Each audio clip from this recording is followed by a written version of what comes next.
Conclusion.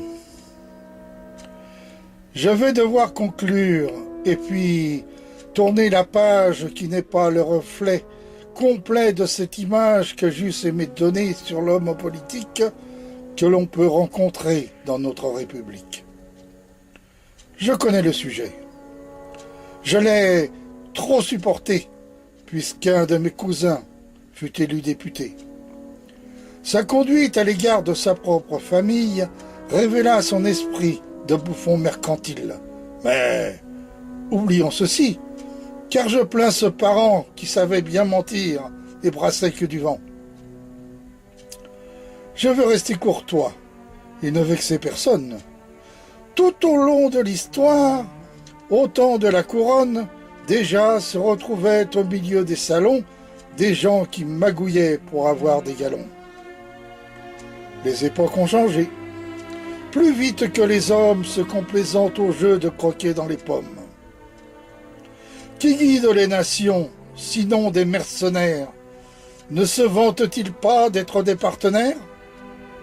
Ils voient dans notre terre un échiquier géant et se prennent pour Dieu, rien qu'en nous y poussant. Chacun a le culot de crier au scandale lorsqu'il est le premier à envoyer la balle.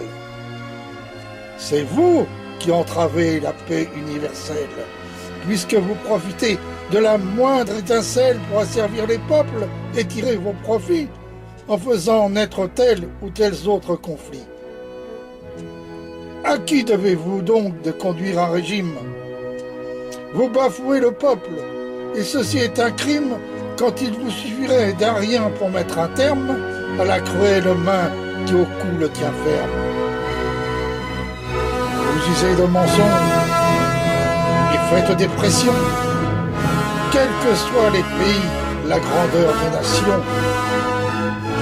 Comment pouvez-vous vivre avec un tel esprit qui exalte l'honneur mais qui se l'interdit? Vous êtes souverain, non par votre puissance mais par votre fonction. Assez d'outrecuidance, car en tant qu'être humain, vous êtes le limon, la fange que la terre produit pour les cochons. Oui, vous êtes nuisible à l'univers entier. Vous gangrénez la vie en disant la sauver. Vous êtes tellement assidu des mensonges que votre esprit devient une effrayante éponge. Vous perdez la mémoire à vos discours passés. L'avenir, quant à lui, tant de plans sont dressés qui finiront, hélas, pareil à ceux d'avant, classés dans les dossiers d'un vieux sous-sol puant. Vous êtes ce que vous êtes, messieurs les politiques.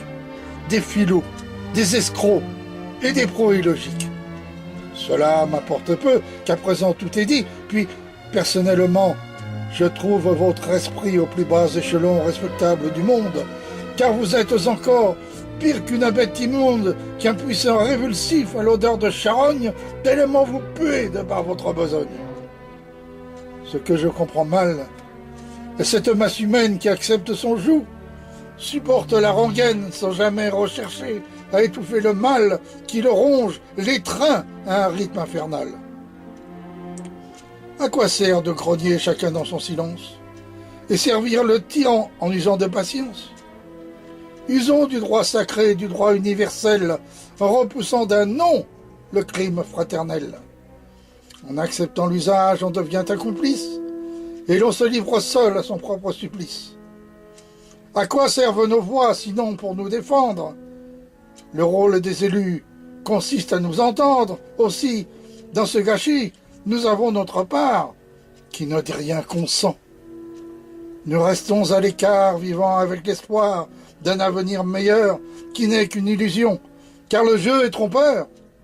Les dés étant pipés, l'espoir est utopie, et chacun, lentement, sombre dans sa folie.